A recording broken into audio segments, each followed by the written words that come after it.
لا حول ولا قوة إلا بالله العلي العظيم. بسم الله الرحمن الرحيم. الحمد لله الملك الحق المبين وهو رب العالمين، والصلاة والسلام على سيد المرسلين وخاتم النبيين ورحمة للعالمين، شفيع المذنبين والمخاطب بطه وياسين، سيدنا ومولانا أبي القاسم محمد.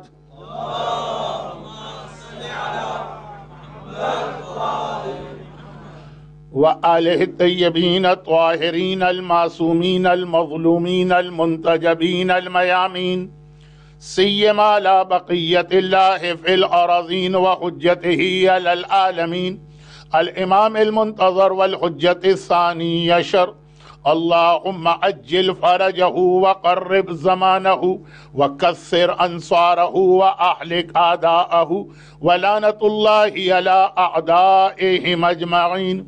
أما بعد، فقد قال الله عز وجل في كتابه المبين وفرقانه المتين وقرآنه المجيد وقوله الحق. بسم الله الرحمن الرحيم. اهدنا الصراط المستقيم. وقال ربنا لا تزغ قلوبنا بعد إذ هديتنا وهب لنا من لدنك رحمة إنك أنت الوهاب.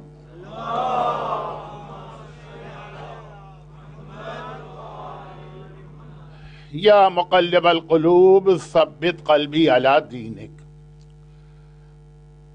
آج کی رات 1439 ہجرہ کے ایام اضحیٰ کی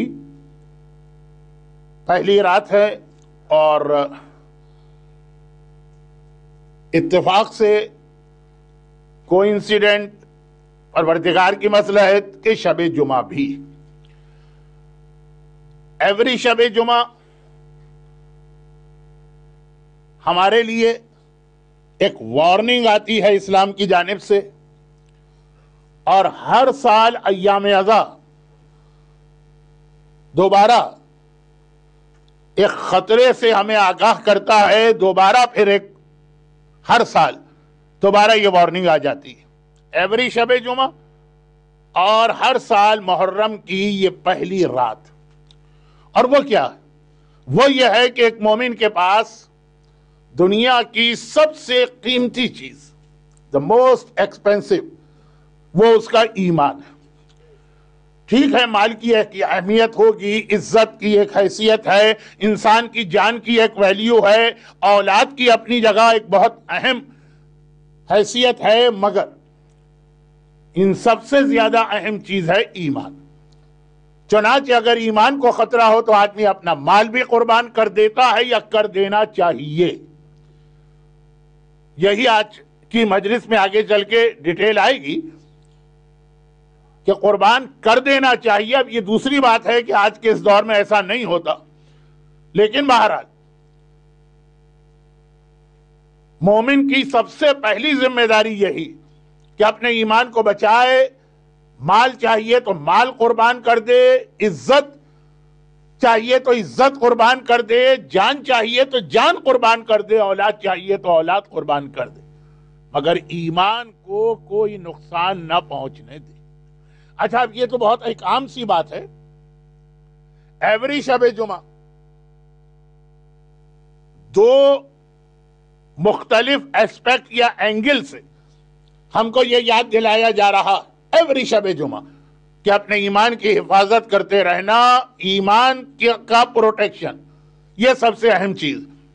اچھا، یہ ایوری شب جمعہ تو میں نے اس لیے کہا کہ شب جمعہ ذرا دعائیں ہمارے ہاں زیادہ پڑھی جاتی ہیں، ورنہ تو یہ سٹارٹ ہوتا ہے ڈیلی سے، اور ڈیلی بھی اس انداز سے کہ میں اس کی ڈیٹیل میں نہیں جانا چاہتا. آج جو آیت میں نے پہلی مرتبہ تلاوت کی، دو آیتیں آج تلاوت کی، تو جو پہلی آیت تلاوت کی اہدنا الصراط المستقیم، یہ کیا؟ یہ بھی یہی کیا ہے، خدا ہمیں صراط مستقیم پر باقی رکھ. ڈیلی اب وہ نمازوں میں کتنی بار آپ اس کو پڑھتے ہیں، اور پھر فاتحہ کے حوالے سے کتنی بار پڑھتے ہیں، اور مرنے والے کی ایصال ثواب، وہ سارا کیلکولیشن کا نہ ٹائم ہے نہ ضرورت. مگر یہ خود ایک قسم کا الارم ہے، ایک قسم کی وارننگ ہے کہ ہر وقت مومن کے صراط مستقیم سے ہٹ جانے اور ڈائیورٹ ہونے کا چانس ہے، یہ ڈیلی۔ اس کے بعد ایوری شب جمعہ دعائے عدیلہ، جن میں سے دعائے عدیلہ ایک تو نہیں ہے، بہت ساری، ان میں سے ایک دعائے عدیلہ آج میں نے خطبے کے بعد تلاوت کی، یا مقلب القلوب ثبت قلبی علی دینک۔ جب مولا نے آخری زمانے کے حالات بیان کرتے ہوئے، یہ بھی ایک بہت امپورٹنٹ اور انٹرسٹنگ سبجیکٹ یا ٹاپک بن گیا آج کل، لیکن بہرحال آج کی مجلس میں یہ ساری باتیں نہیں آئیں گی جب مولا نے آخری زمانے کے حالات بتائے کہ کیا ہوگا، اور اس کے بعد آخر میں یہ بھی بتا دیا کہ سب سے زیادہ جو اس وقت خطرناک بات ہے کہ مومن، ہمارا ماننے والا، ہمارا شیعہ، وہ اپنے ایمان کو کھو دے گا۔ تو کسی نے تڑپ کے کہا مولا تو اس زمانے میں اپنے ایمان کے پروٹیکشن کا طریقہ کیا ہے؟ امام علی نے اس کا ایک بہت لیندھی پروسیس بتایا، لیکن اسٹارٹ یہاں سے لیا کہ یہ دعا صبح و شام پڑھتے رہنا کہ یا مقلب القلوب ثبت قلبی علی دینک۔ اور اس میں یاد رکھیے گا کہ عمل سے زیادہ، فروع دین سے زیادہ، ایکشن سے زیادہ عقیدے کی بات۔ ثبت قلبی، دل کا تعلق عقیدے سے ہوتا ہے، نماز اور روزے، واجبات و حرام سے نہیں ہوتا۔ بہرحال باتیں بعد میں ہوں گی، لیکن ثبت قلبی علی دینک کی دعا یہ بتا رہی کہ آخری زمانے میں عقیدے کو خطرہ ہوگا۔ اب بے نمازی ہر دور میں گزرے ہیں، بے حجاب عورتیں ہر دور میں رہی ہیں، ڈسکو اور ڈانس کے شوقین نوجوان ہر دور میں رہے ہیں، حرام کھانے والے بزنس مین ہر دور میں رہے ہیں۔ آخری زمانے کا مین پرابلم ہے ثبت قلبی، دل بھی آدمی کا اللہ کے راستے سے ہٹ جائے گا، اور انفارچونیٹلی ایمان کے پروٹیکشن کا جو سیزن ہے، جو سب سے اچھا موقع ہے، جو سب سے اچھی ڈیٹس ہیں، وہی آج کل ایمان کو لوز کرنے کی اور ایمان کو کھونے کی ڈیٹس بن گئی۔ یہ ایام عزا، یہ وہ موقع ہے کہ جب مومن کا ایمان ایک طرح سے ریفریش ہو جاتا۔ ہر دفعہ ایام عزا آتے ہیں، مومن کو ایک نئے ایمان کے ساتھ زندگی گزارنا چاہیے، لیکن آج کل تو جتنی گمراہی کی باتیں ہیں، جتنی مس گائیڈ کرنے والی باتیں ہیں، جتنا کنفیوژن کریٹ کرنے والی باتیں ہیں، جتنا عقیدے کے اگینسٹ باتیں ہیں، وہ ایام عزا ہی میں ہوتی۔ آج تو یہ پہلی رات ہے اور دنیا بھر میں آج یہ پہلی مجلس ہے، لیکن اگر آپ لاسٹ 2, 3, 4 ایئرز سے دیکھیں تو یہ ایام عزا کے 2 مہینے ایسے ایشوز ہماری کمیونٹی کے اندر پلانٹ کیے جاتے ہیں، ایسے فتنے ہماری قوم کے درمیان پیدا کیے جاتے ہیں۔ گرچہ آگے ایک مجلس بہت ڈیٹیل کے ساتھ آئے گی، لیکن جلدی یہ فیس بک اور یہ انسٹاگرام اور یہ ٹویٹر اور یہ واٹس اپ، ہر سال 2 مہینے تو اس میں گزر جاتے ہیں۔ خیر، میں نے کہا کہ یہ جملہ میں تھوڑی دیر بعد کمپلیٹ کروں گا، لیکن ایوری شب جمعہ ایمان کو بچانا، اور خاص طور پر یا مقلب القلوب ثبت قلبی علی دینک، جس کا تعلق عقیدے سے ہے، عمل سے نہیں ہے، کہ عمل میں خرابی ہر دور میں رہی ہے، لیکن الحمدللہ ہر دور میں شیعہ کا عقیدہ ہمیشہ سالڈ رہا۔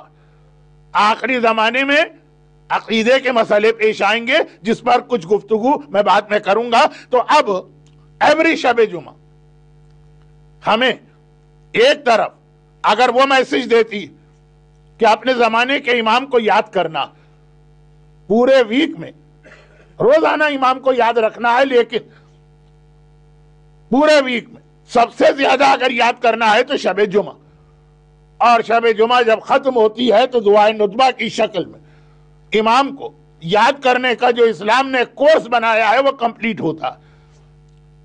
بعض علماء نے کہا ہے کہ نہیں، دعائے سماعت جو جمعے کی آفٹر نون کو پڑھی جاتی ہے، اس کا بھی تعلق زمانے کے امام سے، کیونکہ جس دن امام ظاہر ہوں گے اس دن ایک آواز صبح کے وقت آئے گی، ایک آواز شام کے وقت.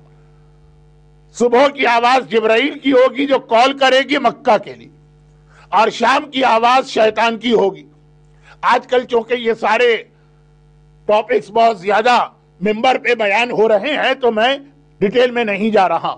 تو خیر، دعائے سماج بھی اگر زمانے کے امام سے ریلیٹڈ دعا تو پھر تو پوری شب جمعہ اور جمعے کا دن پورا سال. ایک تو یہ کہ زمانے کے امام کا آنا، چنانچہ ایک اور بہت اہم حدیث ہے کہ معصوم نے فرمایا کہ اگر تم دعائیں کرتے کرتے تھک جاؤ اور زمانے کا امام نہ آئے تو سمجھ لینا کہ اس میں بھی تمہارے لیے بینیفٹ ہے، کیونکہ امام کا آنا پتہ نہیں کتنے مومنین کو کافر بنا کے ان کی گردن پہ امام کی تلوار چلائے گا. ہمارے یہاں تو خالی علماء کا جب مذاق اڑایا جاتا ہے تو یہ کہہ دیا جاتا ہے کہ امام آ کے ان کی گردنیں کاٹیں گے، مگر مومنین کرام. اب یہ بہت آج کل بہت کامن باتیں ہو گئی ہیں تو میں آپ کا ٹائم اس میں زیادہ کنزیوم نہیں کرتا. ایوری شب جمعہ زمانے کے امام کو یاد کرنا ہے، وہ ایک الگ ڈیوٹی. مگر امام کو جب یاد کرو گے تو پھر یہ بھی دیکھنا کہ کیا تم نے اپنے ایمان کو پروٹیکٹ کرنے کے طریقے اختیار کر لیے. کیونکہ زمانے کا امام کا آنا بہت سے مومنین کا ایمان ختم ہوگا، لیکن شب جمعہ خالی زمانے کے امام کو یاد نہیں کرنا ہے، موت کو بھی یاد کرنا. ہمارے یہاں جب زمانے کے امام کو اتنا یاد نہیں کیا جاتا تھا، آج سے 50 سال پہلے، آج سے 100 سال پہلے، آج سے 200 سال پہلے، تب بھی شب جمعہ موت کو تو ہمیشہ یاد کیا جاتا. کیوں؟ آخر سورہ یاسین کی تلاوت آج کے اعمال میں بہت امپورٹنٹ سمجھی جاتی ہے مرنے والوں کے لیے. کیوں آج انسان مرحومین کو یاد کر کے فاتحہ پڑھتا؟ کیوں آج لوگ اپنے والدین کی مغفرت کی 2 رکعت نماز پڑھتے؟ اور یہ سلسلہ کب سے جاری؟ جب امام زمانہ کا ذکر بھی ہمارے یہاں نہ ممبروں پہ ہوتا تھا نہ آپس کے ڈسکشن میں، تب بھی موت. تو شب جمعہ کا موت کو یاد کرنے کا میسج یہ ہر ایک کو پتا ہے، لیکن موت کے حوالے سے بھی یہی میسج تو ہے کہ جب ملک الموت آئے گا تو کتنے ایسے مومن ہوں گے جو ساری زندگی اپنے ایمان کو بچا کے لے آئے اور لاسٹ اینڈ فائنل اسٹیج میں اپنا ایمان کھو دیں گے.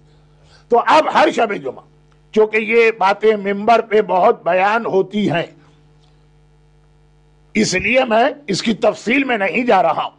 تو ایوری شب جمعہ تو آپ دیکھیے ڈیلی اہدنا الصراط المستقیم، ایمان کو پروٹیکشن کے لیے ایک وارننگ. پھر ویکلی دعائے عدیلہ موت کے لیے پڑھی جاتی ہے، موت کے لیے بھی پڑھی جاتی ہے، اور امام زمانہ تو ویکلی. اور پھر آئیے ہر سال ایئرلی ایام اعزا. ایام اعزا شروع ہو گئے اور بہت ہی کلیئر میسج ملا کہ کتنے لوگوں نے آقا حسین کے کربلا کے اس جہاد کے موقع پہ اپنا ایمان کھو دیا. کیا مسلمانوں کا ٹوٹل نمبر 72 یا 100 یا 150 میکسیمم؟ امام حسین کی آرمی کی تعداد کتنی؟ میکسیمم 200. اچھا، اب یہ بات مجھے آگے چل کر ایک مجلس میں ڈیٹیل کے ساتھ پڑھنا ہے، لیکن ان شارٹ آج بھی یہ بتا دوں، اور وہ یہ کہ واجبات و حرام کا سسٹم، شریعت، وہ اس کے لیے انتہائی اتھینٹک حدیث چاہیے ہوتی ہے. بلکہ مرحوم آقا خوئی آیت اللہ سیستانی یہ تو فرماتے ہیں کہ مستحبات یعنی سنت اور مکروہات اس کے لیے بھی انتہائی اتھینٹک حدیث ہونی چاہیے، خالی واجبات و حرام کے لیے نہیں۔ یہ جو آپ مفاتیح الجناح یا گجراتی کا مجموعہ یا اعمال کی کوئی کتاب اٹھاتے ہیں اور اس کے اندر ہر اہم موقع پہ لکھا ہوتا کہ آج کی رات غسل کرو، تو کیا آپ اگر آغا سیستانی کی تقلید میں ہیں یا آغا خوئی کی تقلید پر باقی ہیں تو کیا آپ اعمال کی کتاب میں یہ دیکھ کر کہ آج کی رات غسل کرو مستحب کی نیت سے غسل کر سکتے ہیں؟ جی نہیں۔ ہمارے یہاں تو اس مسئلے پر کوئی آدمی غور بھی نہیں کرتا ہے، سوچتا بھی نہیں۔ آپ زیارات کی کتاب اٹھاتے ہیں، زیارت، کربلا جا رہے ہیں یا ایران جا رہے ہیں، زیارت کی کتاب، ہر امام کی زیارت میں لکھا کہ حرم میں داخل ہونے سے پہلے غسل کرو، صاف ستھرے کپڑے پہنو، خوشبو لگاؤ، ساری چیزیں ہیں۔ امام حسین کے حرم کے لیے ہو سکتا ہے کہ کچھ اسپیشل احکامات ہو، لیکن کیا کتاب میں یہ دیکھنے سے آپ کسی بھی امام کے حرم میں جاتے وقت سنت کی نیت سے غسل کر سکتے ہیں؟ جی نہیں۔ اس لیے کہ آپ تقلید آغا سیستانی کی کر رہے ہیں، آپ تقلید آغا خوئی کی باقی ہیں، آپ شیخ عباس قمی کی تقلید میں نہیں ہیں، آپ زیارت کی کتاب لکھنے والے کی تقلید میں نہیں ہیں۔ اور یہ مراجع کہتے ہیں کہ مستحب چیز کے لیے بھی اتھینٹک دلیل ہونا چاہیے۔ اب یہ مجمع جو آج میرے سامنے، اسے تو یہ چیز معلوم ہے، اس لیے میں بہت جلدی میں آگے بڑھ رہا ہوں۔ یہ مراجع کہتے ہیں کہ اگر یہ غسل کرنا ہو تو رجائے مطلوبیت، ہوپ آف ایکسپٹنس کی نیت سے کرو گے، لیکن یہ بات بہت زیادہ پھیلانے کی آج ضرورت نہیں۔ مختصر بات کہ واجبات و حرام، مستحبات و مکروہات، اس کے لیے اتھینٹک دلیل ہونا چاہیے۔ پھر بھی ہمارے مراجع میں اختلاف ہے کہ اختلاف نہیں؟ مجھے پتا ہے کہ میرے سامنے جو مجمع وہ مجتہدین کے فتووں میں اختلاف کی وجہ سے نہ مراجع کو گالی دے گا، نہ ان کی توہین کرے گا، نہ تقلید کرنا چھوڑ دے گا۔ ٹھیک ہے، اس کو پتا ہے کہ یہ مجتہدین کے فتوے الگ الگ، بعض اوقات سمجھ میں بھی نہیں آتا ہے کہ وائے، بعض اوقات خود اپنے گھر کے اندر پرابلم پیدا ہو جاتا مثلا، لیکن اس سب کے باوجود نہ وہ مجتہد کو برا کہے گا، نہ وہ تقلید کو چھوڑے گا، اور جو ایسے لوگ ہیں وہ میری مجلس میں تو نہیں آئیں گے۔ تو اب یہ مجمع مجتہدین کے اختلاف کو جانتا، جبکہ جو مجتہد فتویٰ دے رہا وہ اس کے اعتبار سے انتہائی اتھینٹک حدیث ہے، جو اس کی ریسرچ کے مطابق صحیح۔ اس کا مطلب کیا ہوا کہ مجتہد اے جس حدیث کو اتھینٹک سمجھ رہا، مجتہد بھی اس کو اتھینٹک نہیں سمجھ رہا۔ اب یہ بات زیادہ ڈیٹیل کے ساتھ اس مجلس میں آئے گی جس میں ہم مرجعیت کے حوالے سے کچھ باتیں کریں گے، آج نہیں۔ آج کہنا یہ ہے کہ جب واجبات و حرام تک میں مراجع کرام میں اختلاف ہے، اور آج بھی ہے، اس کا مطلب کیا ہوا؟ آج بھی بھائی، اس کا مطلب یہ ہوا کہ چلے 800 سال پہلے اگر اختلاف تھا تو ہو سکتا ہے کہ حدیث کی کچھ کتابیں مجتہد کے ہاتھ میں نہ آئی ہوں، ہو سکتا ہے کہ ریسرچ اتنا ترقی نہ کی ہو، لیکن آج جب نالج اپنے پیک پر پہنچ گئی ہے، اینڈ پر تو نہیں، پیک پر، تب بھی اختلاف ہے۔ اور یہ سارے مراجع ایک دوسرے کی ریسرچ کو جانتے بھی ہیں، پھر بھی اختلاف۔ تو ہسٹری جو واجبات و حرام کے مقابلے میں اتھینٹک بھی نہیں ہوتی، کیا اس کے اندر علماء میں اختلاف نہیں ہو سکتے؟ بالکل ہو سکتے ہیں، اور ہیں۔ لیکن جس طرح سے آپ ماضی کے کسی بڑے سے بڑے مرجع کا نام سننے کے بعد بھی اس کی بات پہ عمل نہیں کر سکتے، یعنی وہ ٹاورنگ پرسنالٹیز ہمارے پاس میں جو پلر ہے شیعت کے، ان کی عزت، ان کا احترام، ان کے کنٹریبیوشن کو تھینک یو کہہ کے اپریشیٹ کرنا، وہ سب اپنی جگہ۔ عمل نہیں کریں گے آپ، عمل کریں گے جو آج کا مرجع۔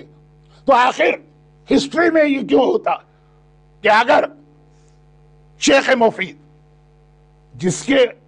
جن کے خواب میں شہزادی آئیں اور یہ کہیں کہ یا شیخ علمہم الفقہ، حسنین کو لے کے آئیں اور کہیں کہ ان کو علم دین سکھا دے، شہزادی جس کے خواب میں آئے، شیخ مفید جن کے انتقال کے بعد زمانے کے امام نے ان کا مرثیہ لکھا، ایام ازا شروع ہو گئے، ساری کائنات حسین پہ ماتم کر رہی، اور شیخ مفید کے مرنے پر زمانے کے امام نے ایسا ماتم کیا کہ باقاعدہ مرثیہ کہا جو آج بھی کاظمین میں شیخ مفید کی قبر پہ لکھا ہوا، وہ شیخ مفید کہ زمانے کے امام نے اپنی غیبت میں،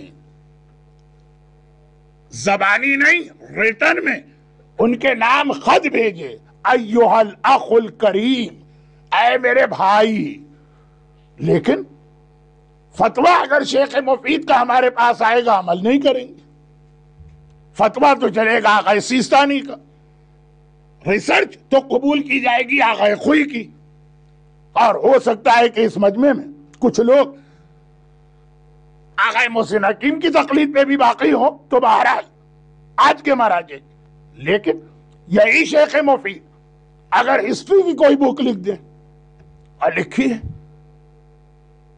تو اب اس کو اس طریقے سے پروپیگیٹ کرنا کہ جی ممبر سے کربلا کے جتنے واقعات پڑھے جاتے ہیں یہ غلط ہے۔ دیکھیں شیخ مفید جیسے عالم نے تو کربلا کی یہ ہسٹری لکھی ہے۔ جب واجبات و حرام میں ہم شیخ مفید کی ریسرچ، ان کا احترام، ان کی عزت، ان کا جو رول اور کنٹریبیوشن ہے شیعت کی تاریخ میں، وہ سب کو اپریشیٹ کرنے کے بعد عمل نہیں کریں گے۔ دیکھیں کچھ چیزیں ایسی ہیں جو اس ایام ازا میں آپ کے سامنے آنا شروع ہوں گی، جس میں ایک بار پھر شیخ مفید کی مشہور کتاب ارشاد کا کربلا سے ریلیٹڈ جو حصہ، وہ دوبارہ واٹس ایپ کے ذریعے سے یا دوسرے طریقوں سے آپ تک پہنچایا جائے گا، کوئی حرج نہیں۔ لیکن جب یہ لکھا جائے گا کہ دیکھیے ہمارے ذاکرین اور انڈیا اور پاکستان کے ذاکرین کربلا کو اس طرح پڑھتے ہیں اور شیخ مفید نے اس طرح لکھا، کیا پوری شیعہ تاریخ میں ایک شیخ مفید ہی مرجع گزرے ہیں کہ جو انہوں نے لکھ دیا اس کو ہم فائنل اتھارٹی سمجھے؟ ہرگز نہیں۔ خیر، اب یہ بات میں نے کہا کہ بہت تفصیل سے بات میں آئے گی، یہ اتنی بات بھی اس لیے میری زبان پہ آ گئی کہ شیخ مفید کی زیارت جب سے کثیر تعداد میں مومنین کربلا جانے لگے، اب عاشورہ 40 سال میں جتنے، ٹائم نہیں ہے، ٹائم کیوں میں آپ کا ویسٹ کروں، اتنی کثیر تعداد میں جا رہے ہیں، تو شیخ مفید کی زیارت کاظمین میں کی جاتی، پھر ان کا تذکرہ ہوتا، پھر ان کی پرسنالٹی۔ لیکن جو بات بھی انہوں نے لکھی ہے اس کو فائنل نہیں سمجھا جا سکتا۔ اور عجیب بات یہ ہے کہ وہ لوگ جو تقلید کو نہیں مانتے یا بیچارے تقلید کے بارے میں ان کے پاس زیادہ نالج نہیں، وہ ایسی بات کریں تو وہ بھی غلط ہے۔ لیکن یہ مجمع خاص طور پر خوجہ شیعہ اثناشری سے تعلق رکھنے والے وہ مومنین جو ایسٹ افریقہ سے تعلق رکھتے ہیں، وہ جب ایسی بات کریں، کیونکہ میں پچھلے 2-3 سال سے دیکھ رہا ہوں بڑے قابل احترام علماء ان کی کسی کتاب کو انگریزی میں یا گجراتی میں ٹرانسلیٹ کر کے یہ ثابت کیا جاتا کہ جو کچھ ممبر سے پڑھا جا رہا ہے وہ غلط ہے، تو اس سے پہلے ایک اسٹیپ پیچھے ہٹ کے ایک جملہ اور کہہ دو کہ جی شیخ مفید کی یا سید مرتضیٰ کی یا ابن طاووس کی فتویٰ کی یہ کتاب ہے تو بس یہ ہے، جو آقا سیستانی کہہ رہے ہیں سب غلط ہے، جو آقا خوئی کہہ رہے ہیں سب غلط ہے۔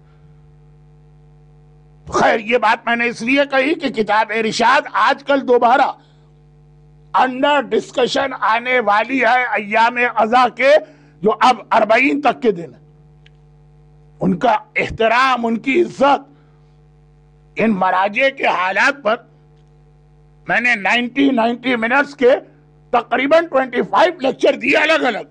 شیخ مفید کی تقریر سن لی کہ کتنا میں نے ان کا اسٹیٹس بتایا، لیکن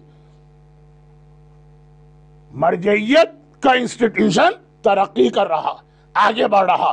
اچھا اب یہ بات اس لیے بھی آ گئی کہ پہلی رات ہے، اور یہ فتنہ اس سال کے ایام عزا میں ہمیں اس کے چانسز نظر آ رہے ہیں۔ اچھا اب اس کو فی الحال ایک طرف روک دیجئے۔ بات یہ ہو رہی تھی کہ کربلا میں امام حسین کی آرمی کتنی تھی۔ اگر کسی روایت میں 150 آ جائے اور ممبر سے یا نوحوں میں 72 مشہور ہے، تو اس سے یہ رزلٹ نکالنا کہ کربلا کا جو واقعہ انڈیا اور پاکستان کے ذاکر یا علماء ممبر پہ بیان کرتے سب جھوٹ ہے۔ یہ سارے ذاکرین، یہ سارے اسپیکر، یہ سارے خطیب جھوٹ بولتے ہیں۔ فلاں کتاب میں 150 لکھا۔ تو ایسی تو بہت ساری اختلافی باتیں، خاص طور پر جو غم کی بڑی راتیں آئیں گی، وہاں تو کتنے ایسے واقعات ہیں کہ حضرت علی اکبر جیسے شہزادے کی شہادت میں 1 سے زیادہ ورژن ہے کتابوں میں، حضرت علی اصغر کی شہادت کے بارے میں 1 سے زیادہ روایتیں۔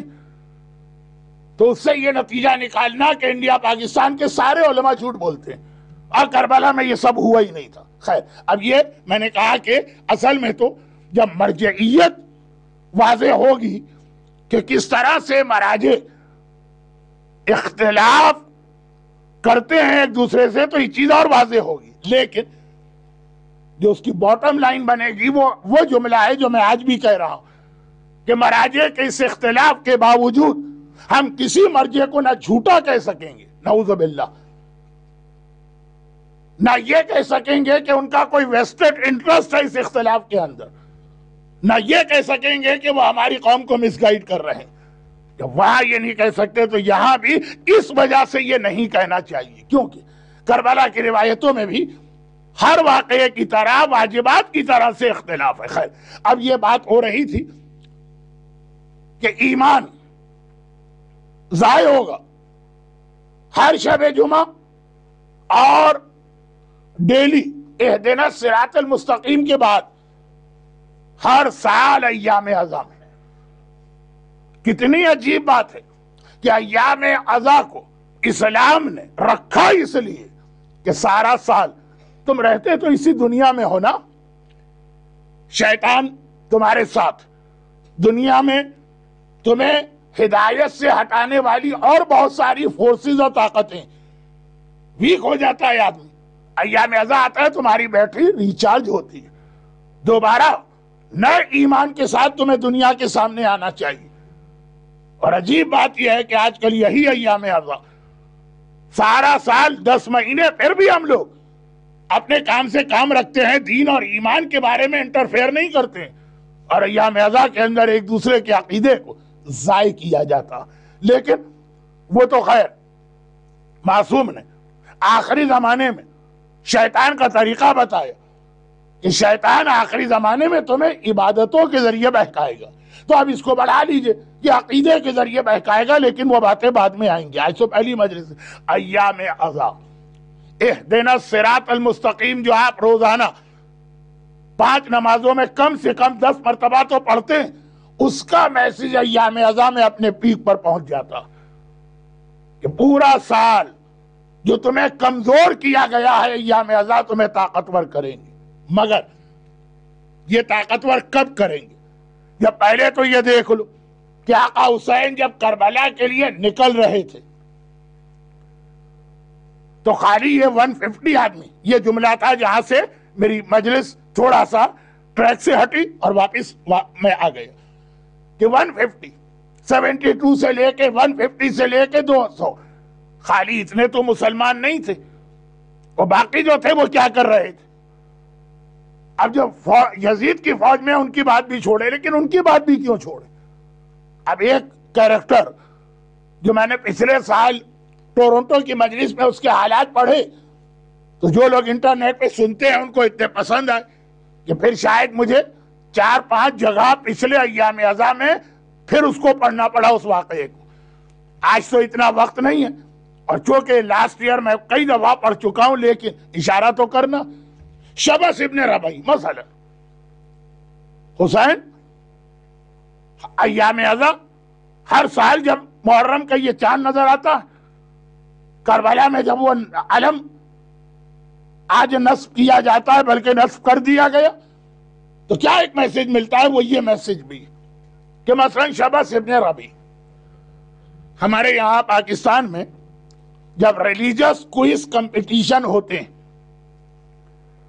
who wants to be millionaire type کے ریلیجس، کتنی نمازیں اسلام میں ہیں، 4 کون سے مشہور فرشتے ہیں، تو ایک سوال یہ بھی ہوتا، لیکن یہ سوال بالکل لاسٹ اسٹیج میں ہوتا. یعنی یہ موسٹ یا one of the most tough سوال ہے. وہ یہ کہ ایسا کون آدمی تھا جو امام علی کے زمانے میں امام علی کی آرمی میں تھا اور کربلا میں یزید کی آرمی میں تھا، لیکن نہیں، یہ بھی جو اصل میسج ہے وہ کلیئر نہیں ہوا. وہ کون آدمی تھا جو امام علی کے زمانے میں امام علی کا اتنا فیتھفل اور لائر اور وفادار تھا کہ امام علی نے اسے اپنے لشکر کا علم دیا تھا. میدان جنگ میں علم ہر ایک کو نہیں دیا جاتا. آتے ہیں لوگ کہ ہم آپ کی آرمی کو جوائن کرنا چاہ رہے ہیں، آ جاؤ، لیکن علم جو فلیگ دیا جائے گا امام علی کے لشکر کا، وہ امام علی کے زمانے میں اہل بیت کا ایسا لور تھا یا اتنا فیتھفل تھا کہ امام علی نے اپنے لشکر کا علم اس کو دیا. اور یہی سیم پرسنالٹی عاشور کے دن عمر سعد نے اپنی فوج کا علم اس کو دیا. وہ امام علی کا علم بھی اس نے لیا، اور یزید کا علم بھی جو تھرو ابن عمر سعد اس کو ملا. یہاں تک تو چلیں ٹھیک ہے، سمجھ میں آ جاتا کہ امام علی کے زمانے میں ان کی آرمی میں تھا، 20 سال گزر گئے، ادھر چلا گیا. علمدار یہ لفظ، یعنی اس کا اسٹیٹس آپ تو جانتے ہیں کہ علمدار کتنا بڑا ہوتا. امام علی کی وہ جنگ نہروان جو خارجیوں سے ہوئی، آج کی بہت ساری سو کالڈ اسلامک آرگنائزیشنز وہ خارجیوں ہی کا ایک ایکسٹینشن ہے. لیکن ادھر میں نہیں جا رہا، بات سے بات نکل کے بہت لمبی بات ہو رہی ہے. وہ اسلام میں واحد فرقہ کہا جاتا ہے کہ پیغمبر نے کہا کہ میری امت میں 73 فرقے ہوں گے. پتہ نہیں حدیث صحیح ہے کہ غلط ہے، اس کو چھوڑ دیجئے. مگر اونلی فرقہ ہے جو امام علی کو کافر بھی سمجھتا ہے اور واجب القتل بھی سمجھتا. 2 الگ الگ ٹرمز ہیں. بہت سے لوگ کافر ہیں لیکن واجب القتل نہیں، وہ واجب القتل کہ ان کا قتل کرنا واجب ہے. ایک ہی فرقہ، گرچہ ہمارے حساب سے وہ مسلمان رہے بھی نہیں، لیکن عام مسلمان تو اس کو کاؤنٹنگ میں لیتے ہیں. 73 ایک فرقہ. اس کے خلاف امام علی کی جو جنگ تھی، اس میں سب سے زیادہ جو امام علی سے محبت ظاہر کر رہا تھا شبس ابن ربیع. یہاں تک کہ امام علی نے اس کو اپنی فوج کا علم دیا. اچھا، فوج میں 5 علم ہوتے ہیں. ایک تو ہوتا ہے مین علم جو سینٹر میں ہوتا، اس کے بعد پھر رائٹ لیفٹ سامنے کی جانب اور عقب. خیر، تو 5 میں سے ایک علم اس کو دیا. ذرا دیکھیے اس کی میچنگ کس کے ساتھ ہو رہی ہے کہ ایک علم اس کو ملا تو ابو ایوب انصاری کو بھی ایک علم ملا، سعد ابن عبادہ کے بیٹے کو بھی ملا. یعنی یہ کتنے بڑے بڑے امام علی کے وفادار ساتھی، ان کے ساتھ اس کا نام. اور جب عاشورے کا دن آیا اور لشکر عمر سعد تیار ہونے لگا. عمر سعد یعنی یزید کی آرمی. تو 5 علم میں سے ایک علم اس شبس ابن ربی کو دیا گیا. اور جب امام حسین نے اس کو یاد دلایا کہ نہروان کی جنگ میں، نہروان، اب آج کل جب طفلان مسلم کی زیارت کو آپ جاتے ہیں تو خاص طور پہ چونکہ زیارت پہ لوگ بہت جا رہے ہیں تو مجھے ایک ایڈوانٹیج یہ ہے کہ جو واقعات وہاں پہ علماء آپ کو بتاتے ہیں خالی اس کا ایک جملے میں ریفرنس دے کے میں اپنی بات کو پروف کر کے آگے بڑھ سکتا ہوں. جب طفلان مسلم کی زیارت آپ مسیب پہ کرتے ہیں تو وہاں سے کتنا، شاید 3 میل دور امام حسن کے اس بیٹے قاسم کی قبر اور روضہ جو جنگ نہروان میں شہید ہوئے اور جن سے اتنی محبت تھی امام حسن کو کہ جب وہ اپنے دادا کے زمانے میں ان کے علم کے نیچے شہید ہوئے تو بعد میں امام حسن کے ہاں جو ایک بیٹا پیدا ہوا اس کا نام بھی قاسم رکھا. اصلی قاسم نام امام حسن کے اس بیٹے کا جو خارجیوں سے لڑتے ہوئے جنگ نہروان میں مولا علی کی موجودگی میں شہید ہوا. خیر، تو یہ خارجی شبس ابن ربی اتنا ان کے اگینسٹ تھا کہ جب امام علی نے جنگ شروع کرنے سے پہلے کہا کہ ہم اہل بیت کا طریقہ نہیں ہے جنگ کرنا، پہلے جاؤ جا کے ان کو کنونس کرو اور ان سے کہو کہ آؤ آ کر بیٹھ کر ہم ڈیبیٹ کریں کہ تم جو میرے خلاف میدان میں آ رہے ہو تو وہ آئے. یہ خالی کربلا میں امام حسین نے نہیں کیا، یہ اہل بیت کا طریقہ. تو امام علی کا آرڈر آ گیا کہ جاؤ پہلے ڈیبیٹ کرو، ان کی دلیلوں کا جواب دو. واحد آدمی شبس ابن ربی تھا، کہا مولا آپ کے دشمن کے ساتھ اور ہم ڈیبیٹ کریں، ہم تو 1 سیکنڈ کے لیے ان کو زندہ نہیں رہنے دیں گے. آج بھی آپ کو بہت سارے صاحبان ایمان ایسے ایموشنل نظر آئیں گے جو مراجع کرام سے بھی زیادہ دین کے وفادار بننے کی کوشش کرتے ہیں. خیر وہ ایک الگ ٹاپک ہے. اگنورنس کی وجہ سے کہ جی وہ فلاں مرجع نے کیسے کہہ دیا کہ سارے مسلمانوں کی یونٹی ہم تو برداشت نہیں کر سکتے شہزادی فاطمہ کے دشمن کو مثلا. تو خیر امام علی نے کہا جاؤ ڈیبیٹ کرو، کنونس کرو ان کو، ہر پوری کوشش کرو کہ جنگ نہ ہو. یہ واحد آدمی ہے امام علی کی محبت میں ڈوبا ہوا. کہا مولا آپ کے دشمن کو تو ہم 1 منٹ کے لیے زندہ نہیں دیکھ سکتے، اس سے جا کے ہم ڈیبیٹ کریں یا آرگومنٹ کریں یا بحث کریں یا اسے قائل کریں. اتنا جوشیلا. اور عاشورے کے دن تب آقا حسین نے ایک بار اس سے کہا کہ اے شبس، اور تو بہت سارے یہاں میدان کربلا میں ہمارے دشمن ہیں، تم کیسے آ گئے؟ کل تک تو تم میرے بابا کے لشکر میں شامل، ان کے علمدار، ان سے اتنی محبت کرنے والے کہ ان کے دشمن سے آرگومنٹ کرنے یا بحث کرنے کو بھی تیار نہیں. کہا وہ تمہارا بابا میجیشین تھا، اس نے مجھے ہپناٹائز کر دیا یا مجھ پر میجک کر دیا، اس لیے میں بہک گیا تھا. بہت ساری باتیں وہ چھوڑ دیجیے. یہ شبس ابن ربی 2 عجیب لشکروں کا علمدار ہے.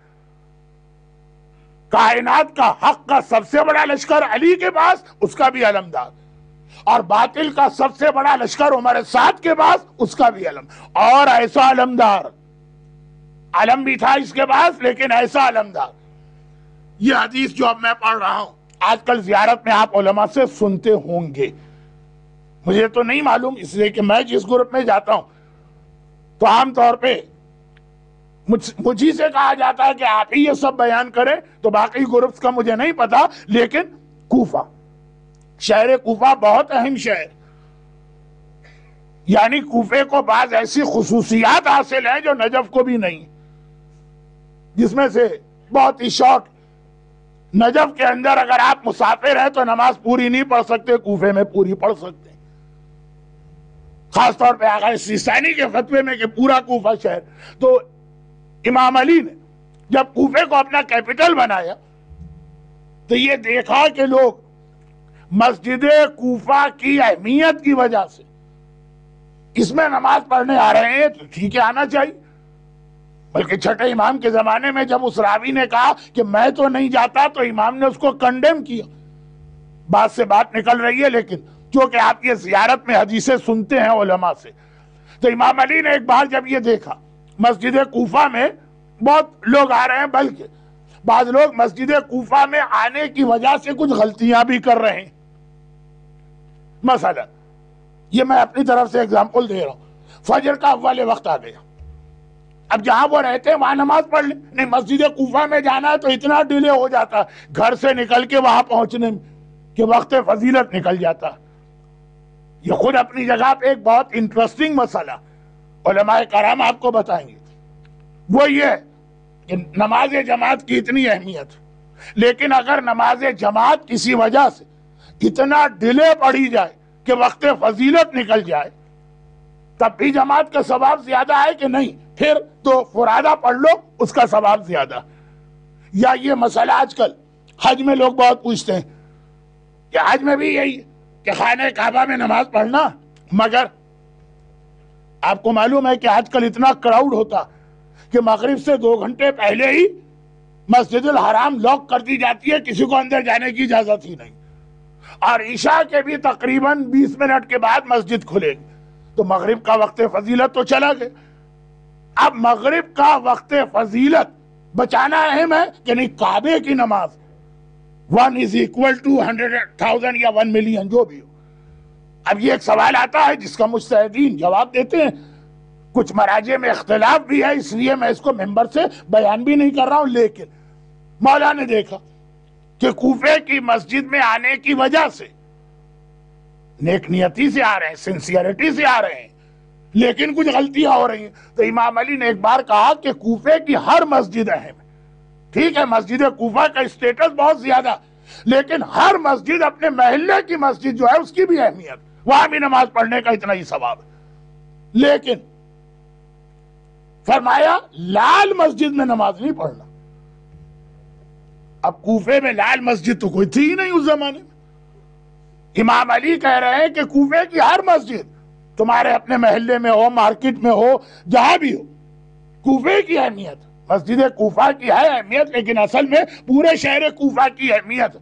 تو ہر مسجد میں نماز پڑھو، ثواب ملے گا سوائے لال مسجد کے. اب لال مسجد تو کوئی نظر نہیں آ رہی. یہ کون سی لال مسجد؟ یہ امام نے نہیں بتایا. جب کربلا کا واقعہ ختم ہوا، ایام عزا کی پہلی رات ہے، اس کے حوالے سے بات کر رہا ہوں. جب کربلا کا واقعہ ختم ہوا تو شبس ابن ربیع نے اپنے ذاتی مال سے ایک مسجد کوفے میں بنائی، اور جس علاقے میں بنائی اس کا نام تھا الحمراء یعنی لال. تو لال مسجد کے نام سے مشہور ہو گئی. لوگوں نے پوچھا کہ تو اتنا بوڑھا آدمی کب سے مسلمان ہے، آج تک کوئی مسجد نہیں بنائی، آج کیوں بنائی؟ تو کہہ سکتا ہے کہ اللہ جب نیکی کی توفیق دے، یا پہلے میرے پاس اتنے پیسے نہیں تھے. یہ نہیں کہا. اس نے کہا میں نے ایک منت مانی تھی کہ اگر اللہ مجھے موقع دے کہ میں حسین کے قتل میں شریک ہو جاؤں تو اس کے لیے منت میری یہ ہے کہ میں ایک مسجد بناؤں گا اس شکرانے میں. اور یہ مسجد میں نے اس شکرانے میں بنائی کہ اللہ نے مجھے قتل حسین کی توفیق دی ہے. نعوذ باللہ من ذالک. یعنی اتنا، بھائی خود یزید یا اس کے ساتھیوں کو دیکھ لیجئے، کتنے لوگوں نے، یزیدیوں نے، کتنے یزیدیوں نے مسجد بنائی شکرانے کی. اس نے بنائی. کون؟ جو امام علی کے لشکر کا علمدار. اپنے ذاتی مال سے پوری مسجد بنانا. آج کل تو لوگ اپنے باپ کی قبر بھی مال امام خمس سے بنوانا چاہتے ہیں. کہیں سے کوئی اجازت مل جائے تو باپ کی قبر بھی اسی سے بنے گی، اور وہ مسجد بنا رہا ہے اپنے ذاتی مال سے. مگر ایام اعظم شبس ابن ربیع is not the only example. ہاں یہ بہت بڑی ایگزامپل اس لیے بنی کہ امام علی کے زمانے میں یہ کیا تھا اور پھر کیا ہو گئے. ورنہ تو ابن زیاد کا باپ زیاد بھی مولا علی کے زمانے کا گورنر ہے، اور بعد میں وہ اور اس کی فیملی.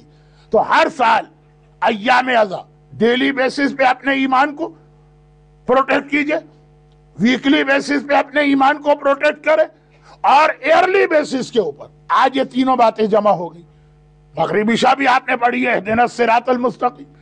شب جمعہ کے اعمال بھی آپ نے کیے ہیں، دعائے عدیلہ اور امام زمانہ کی دعا. اور محرم کی پہلی رات بھی آ گئی.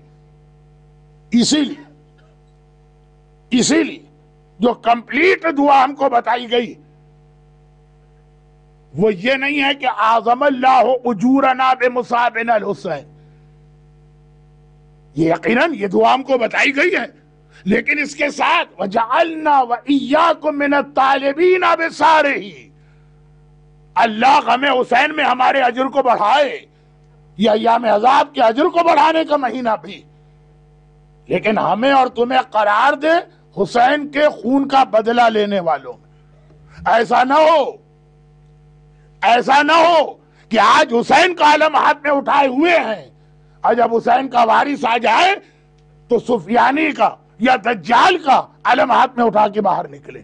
تاریخ بتاتی ہے کہ ایسا ہو چکا ہے. چنانچہ ہر ایام عذاب نے ایمان کو ایک مرتبہ دوبارہ اینالائز کیجئے، پروٹیکشن کا انتظام کیجئے. اور جیسا کہ روایتوں میں ایک لفظ اور بھی آیا کہ دیکھو شیطان جیسی غلطی نہ، اچھا یہ جتنی چیزیں ہیں نا یہ سب بہرحال آخر میں جا کے شیطان تک پہنچتی.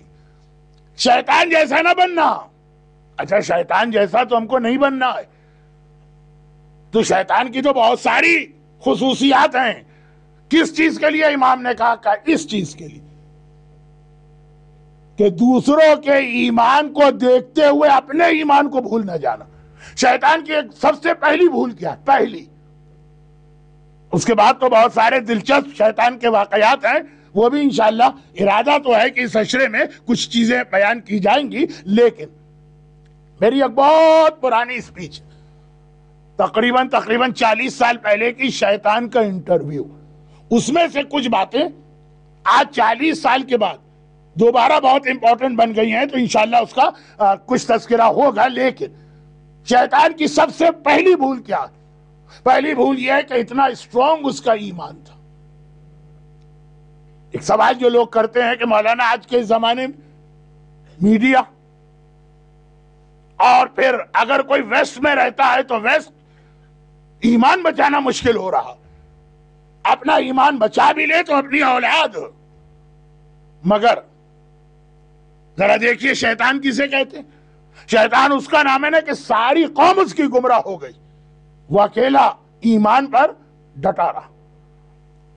بہت مشکل ہوتا ہے اکیلے آدمی کے لیے ایمان بچانا. ہاں 5 10 20 ہوں، ایک چھوٹا سا گروپ بن جائے تو پھر بھی ایک دوسرے سے سہارا ملتا. دیکھیں یہ مورل سپورٹ بھی بہت اہم چیز، چاہے اصحاب کہف کی طرح کا چھوٹا سا گروپ ہو، لیکن بہرحال ایک دوسرے کو تسلی دینے والے تو ہے نا. اکیلا جب کوئی آدمی، شیطان اکیلا تھا، پوری قوم جن بہک گئی. تفصیلات میں جاؤں گا تو پتہ نہیں کتنی لمبی مجلس ہو. یہ اپنے عقیدے پہ ڈٹا. جب اللہ کا عذاب آیا اور قوم جن کچھ ختم ہو گئے، کچھ آنکھوں سے چھپا دیے گئے، وہ جو کچھ بھی ہو، شیطان کو اسٹیٹس ملا 7th آسمان پہ جبرائیل کا پڑوس اس کو دیا گیا، برابر 2 گھر. مگر ایک عام جن اپنے ایمان کے پروٹیکشن کی وجہ سے وہاں تک پہنچ گئے. مگر پھر ایک واقعہ پیش آیا اور وہ یہ کہ ایک دن آسمان پہ سارے فرشتے برابر تو نہیں نا، 1st 2nd 3rd 4th 7th آسمان تک، اور جو شروع کے آسمان کا فرشتہ اس کا اسٹیٹس چھوٹا. پھر جیسے اب یہ ساری باتیں بتانے کی ضرورت نہیں، ٹائم بھی نہیں. پہلے آسمان کے فرشتے نے دیکھا کہ ایک اناؤنسمنٹ ہو رہا، اور وہ اناؤنسمنٹ یہ ہو رہا کہ میرا ایک بندہ ایسا جو میری سب سے زیادہ عبادت کرے گا اور اسی پر میرا سب سے زیادہ عذاب آئے گا. اب یہ 1st آسمان کا فرشتہ جو اسٹیٹس میں سب سے چھوٹا، اس نے یہ اعلان سنا، گھبرا گیا. ٹھیک ہے میں عبادت میں تو سب سے زیادہ نہیں ہوں، لیکن یہ جو اللہ نے کہا سب سے زیادہ عذاب کہیں یہ میں ہی نہ ہوں. گھبرا گئے. گھبرا کے اس نے 2 کام کیے جو اس دن سے لے کے آج تک اسلام میں. پہلے تو اللہ سے دعا کی کہ اے اللہ اپنے عذاب سے بچا لے. پھر یہ شروع سے اسلام میں کہا اپنے سے بڑے کا وسیلہ بھی اختیار کرو.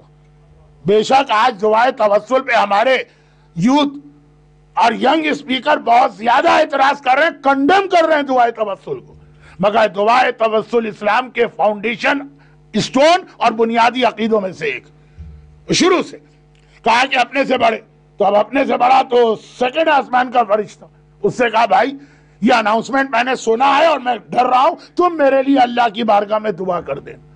اب وہ گھبرا گئے، کہا کہ اناؤنسمنٹ میں کوئی نام تو نہیں ہے نا، ہو سکتا ہے یہ میرے لیے ہو، میں تمہارے لیے کیا دعا کروں، مجھے تو اپنی فکر ہو گئی ہے۔